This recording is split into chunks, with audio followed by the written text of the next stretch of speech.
Well, actually, it's the cost that makes this a true gem. A room night here is roughly 300 RMB, a little less than $60, a tenth of the price for a room at the Emperor, for instance. Well, Ray Chen knows all about getting the best deals and how to handle yourself on the street in Beijing. He's a broadcaster for China's CCTV9 as well as the Travel Channel. What is your top tip for the tourist coming to Beijing? Number one tip is to learn some Chinese. Because if you go, you want to develop some new things here. You normally don't find people speak English. I think, first of all, they develop the Chinese and they get a little dictionary. It's better. Yeah. It's a little book. And then they can just take a walk. You know, anywhere you walk into, in the Tiananmen Square especially, north of Tiananmen Square, there's lots of preserved, residential area like this, back streets. Yeah. So I think it's very interesting. From the ancient to the completely contemporary, Beijing is well blessed on the sightseeing front. Take the Forbidden City. 150 acres of imperial magnificence, the awe-inspiring complex of palaces with the roofs of each building exquisitely decorated. Tiananmen Square is the world's largest urban plaza and of course the scene of the notorious demonstrations of 1989, and freedom of expression is still an issue even for tourists in China. While it must be said that China is going a long way to meeting the demands of the international traveller, many people here think that texts, phone calls and emails are closely monitored. Probably not best to mention in those the spiritual leader of a major religion who lives in a country not far from here. And when it comes to newspapers, this is the English language China Daily, they're pretty unquestioning about the government line.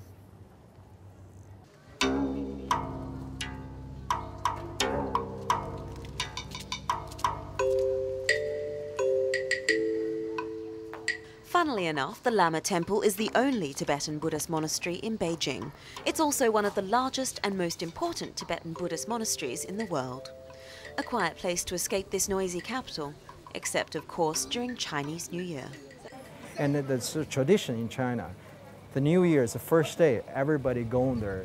First day you have to pray for your good luck, and there's like a pack, some people book. So the first day of the Chinese New Year is the best way for tourists to go there to see. That's the busiest day. Lama Temple definitely is popular. When it comes to clothing, Beijing is making great strides to match its flashier rival Shanghai. Huge upmarket shopping malls like this one, the Xing Kong, in the centre of town, are now host to all the world's biggest brands. Now, we all know that a lot of the clothes that we wear are made in China.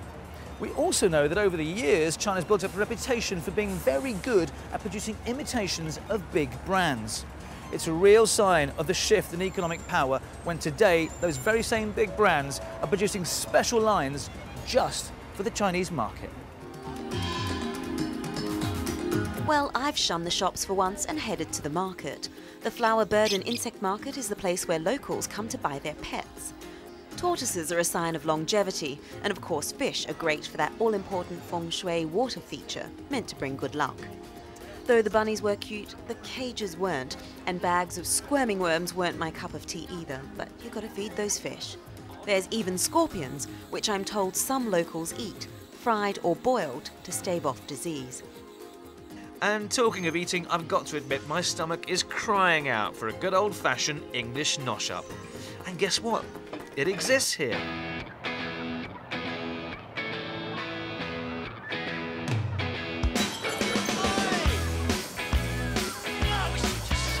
It's nice, but maybe I'm not being very adventurous.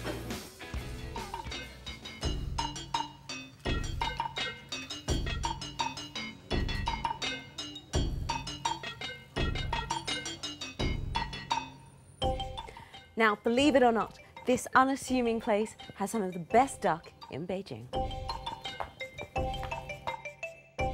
Don't be fooled by this shabby exterior. In fact, it's part of the charm. Li Chun Duck Restaurant is a cramped, family-run eatery just a few blocks from Tiananmen Square, and arguably one of the most authentic places to sample the city's signature dish. The freshly roasted duck is presented to you by the chef, who offers you the chance to carve it yourself if you wish. A platter of juicy duck, pancakes, leeks and hoisin sauce is enough for 2 to 3 people and costs around 140 RMB, just $20. Nightlife in Beijing caters to pretty well every taste, from electro superclubs to bars catering for the expat market in the Sanlitun district to an explosion of designer bars like this one, Lan Bar, designed by Philip Stark. Now all these new clubs are opening and they are paying attention to these new interior design details, which were really difficult to find before in Beijing. Everything was really traditional and old style. But now we do have a few clubs, for example, Lan Club, that is one of the examples in Beijing where they can match art, they can match interior design, and I will say even that touch of Chinese service in terms of hospitality, you can still feel it. The original Yugong Yishan Club was bulldozed last year to make way for an Olympic facelift. Now it can be found behind an inconspicuous door in the Dongcheng district. It's hard enough finding a swing band these days, let alone a Chinese swing band in Beijing. Who would have ever thought I'd find something like this?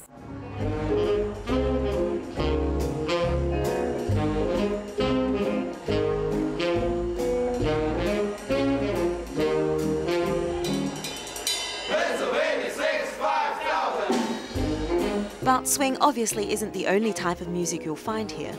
Yugong Yishan is actually a premier live music venue that fosters local talent, from rock groups to techno DJs. And so what lessons have we learnt from our whirlwind trip? Well, just as with everything in this fascinating city, that it's worth taking a risk and moving off the beaten path. That way you'll get to experience as much as you can of a city which is probably changing faster than any other in the world.